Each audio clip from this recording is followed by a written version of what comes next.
ఇప్పుడు ఒక న్యూస్ అయితే వచ్చింది. 400 బిగ్గెస్ట్ సెలబ్రిటీ లిస్ట్ లో మన టాలీవుడ్ ఫిల్మ్ ఇండస్ట్రీ నుంచి రామ్ చరణ్ గారు అలాగే అల్లు అర్జున్ గారు అయితే ఉన్నారు దాంట్లో. సో ఇది ఒక ప్రౌడ్ మూమెంట్ గా చాలా బాగా అయితే చెప్పుకుంటున్నారు అండ్ అలానే చెప్పుకోవాలి. కానీ ఏదైతే ఈ ఫోర్బ్స్ టాప్ 100 లిస్ట్ లో కవర్ పేజీ మీద అల్లు అర్జున్ గారు ఫోటో అయితే పెట్టారు.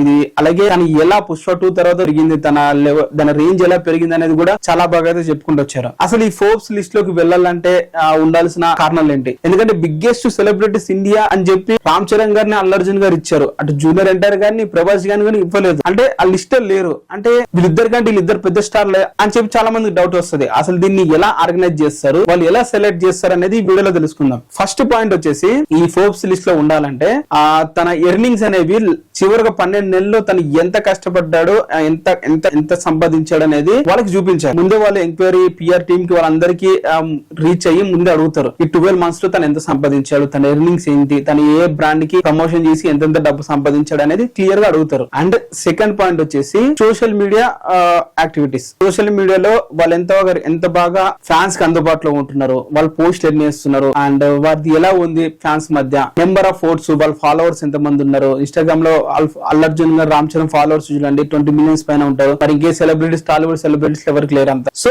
ఇది ఒక నెంబర్ 2 కేటగిరీ. మెయిన్ గా వాళ్ళు ఎంత సంపాదిస్తున్నారు అండ్ అలాగే సోషల్ మీడియా ఎలా ఉంది దాన్ని బట్టి ఈ సెలబ్రిటీ లిస్ట్ అనేది చూసుకుంటారు. బేసిక్ గా జూనియర్ ఎన్టీఆర్ గారు చివరి మూవీ చూసుకుంటే 2024 లో వచ్చింది. అందులో అల్లు అర్జున్ కూడా అప్పుడే వచ్చింది. అయినప్పుడు కూడా అల్లు అర్జున్ లిస్ట్ లో ఉన్నాడంటే దానికి కారణం వచ్చేసి తను తీసుకున్న అమౌంట్ ఏదైతే ఉందో హ్యూజ్ అమౌంట్ అది పుష్ప. ఎందుకంటే దాని ప్రాఫిట్ లో వచ్చే మూవీ కలెక్షన్స్. మూవీ హిట్ అయిన తర్వాత ప్రాఫిట్ లో తన మూవీ తనకి రావాలంటే 1 year పడుతుంది. ఆ కలెక్షన్స్ ఆ విధంగా అతనికి యాడ్ అయ్యాయి. అలాగే తను చాలా బ్రాండ్స్ కి అయితే అంబాసిడర్ గా ఉంటాడు, ప్రమోట్ చేస్తుంటాడు. దాని వల్ల కూడా హైయెస్ట్ గా వచ్చాయి. మరి రామ్ చరణ్ కూడా అలా. రామ్ చరణ్ గారి గేమ్ చేంజర్ 2025 లో రిలీజ్ అయింది, పెద్ద రిలీజ్ అయింది. సో కంటిన్యూస్ గా రిలీజ్ అయ్యి కంటిన్యూస్ గా 200 కోట్లు సంపాదించాడు. అలాగే తనకి చాలా అంటే చాలా బ్రాండ్స్ ఉన్నాయి అండ్ చాలా మూవీకి సంబంధం లేకుండా చాలా సంపాదిస్తున్నాడు వేరే వేరే దాంట్లో. సో ఈ విధంగా రెండింటిని కన్సిడర్ చేసుకుని ఇద్దరు లిస్ట్ లో పెట్టారు. అందుకే మిగతా ప్రభాస్ గానీ ఎన్టీఆర్ గానీ ఈ సెలబ్రిటీ లిస్ట్ లో లేరు. ఎందుకంటే వాళ్ళు పెద్దగా సోషల్ మీడియాలో అడవిడి చెయ్యరు అండ్ పెద్దగా సంపాదన ఎంత ఉందని చెప్పి చెప్పుకునే రకాలు కాదు. సో మరి ఇది అసలైన మ్యాటర్. మీకు అర్థమైందని అనుకుంటున్నాను. అండ్ ఇది ఒక ప్రౌడ్ మూమెంట్. ఎందుకంటే మొత్తం